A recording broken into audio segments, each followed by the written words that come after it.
Welcome back to the H&T Cycling Show. We're now going to preview Stage 12. H, what a stage. Whoa, what a stage. So, again, classic sort of scenario for a mountain stage, a stage where the GC contenders are going to be active, but also the breakaway specialists that are looking for that opportunity to go up the road, maybe steal the stage from the GC guys.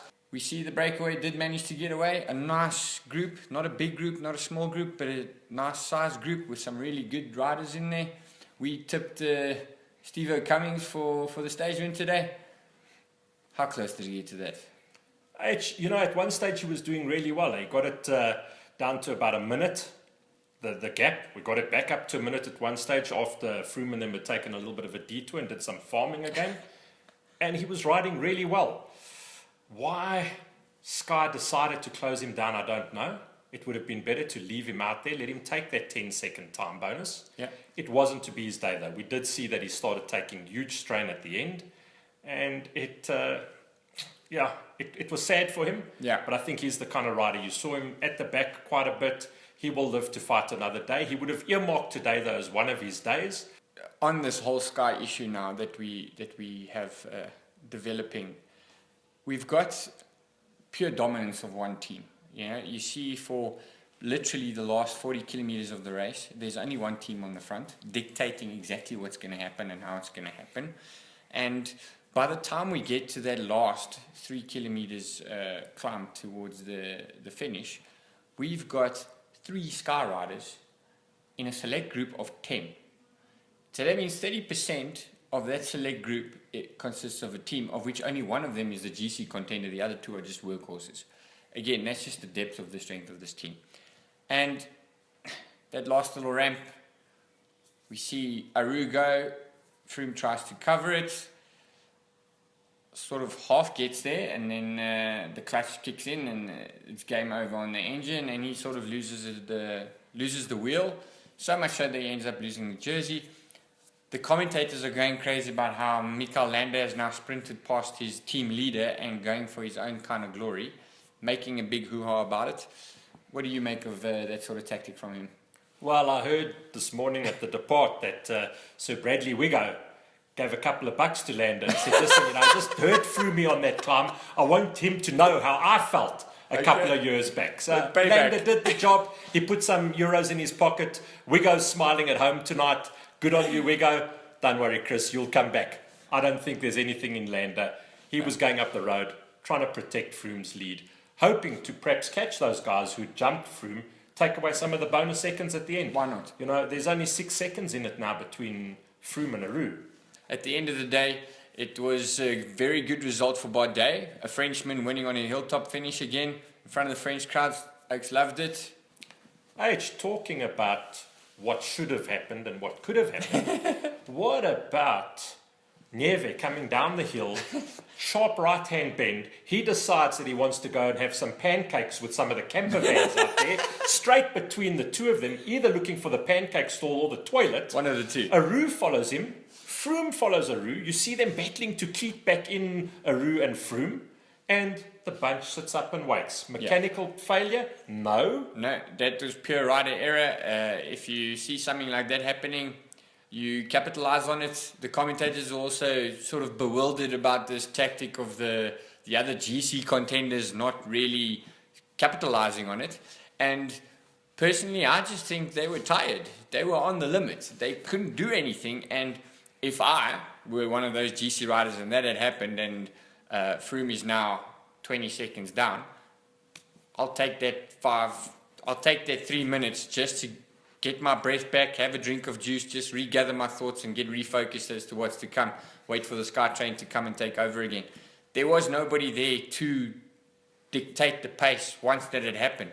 These guys had been so used to the Sky train dictating everything that it's almost becoming a norm. The minute Sky pull off the front, the other guys are almost like, what do we have to do? Must we race? So I think that was purely just down to they were on the limit, and that was just 2 minutes for them just to get the heart rates down, take a juice, have a gel, whatever, just get their wits about them, and then get ready for the last assault to the finish line. H, then great results, as you said. Youngster, winning day before Bastille Day, Yeah. Frenchman, second in last year's tour. So he means business, and he's Yes. looking good. Yeah. He looks like he can take the fight to Froome. Most definitely. He's very intentional. Everything that he's done up until now has been 100%. He hasn't looked back and faded and second-guessed himself. When he's taken a gap, he's gone for it and he's buried himself, giving 100% for it. Whether he has the team or not around him to be able to do that, that's a different story. Yeah. Okay. Great results today. Baudet coming in, Aru second. Uran, how well is he riding? A great Man, third. Fantastic. Guy who sprinted away from his teammate, GC leader, try to gap him, try to blow him off the GC totally. Pull the Landa, Froome. put Wiggins' euros in his pocket. Well, there you go. Landa in fourth. And then what a great ride in that company by our very own Louis Meintjes finishing fifth on the stage. Yeah, fantastic result. You saw he was there. He looked very focused. At no point did he look like he was actually in any sort of real difficulty. Simon Yates at one stage I thought was going to start losing it because it looked like he was yo-yoing off the back there. Louis was moving forward through the group. Again, a really good result for him. Only managing to take a couple of seconds on Simon Yates in the chase of the white jersey.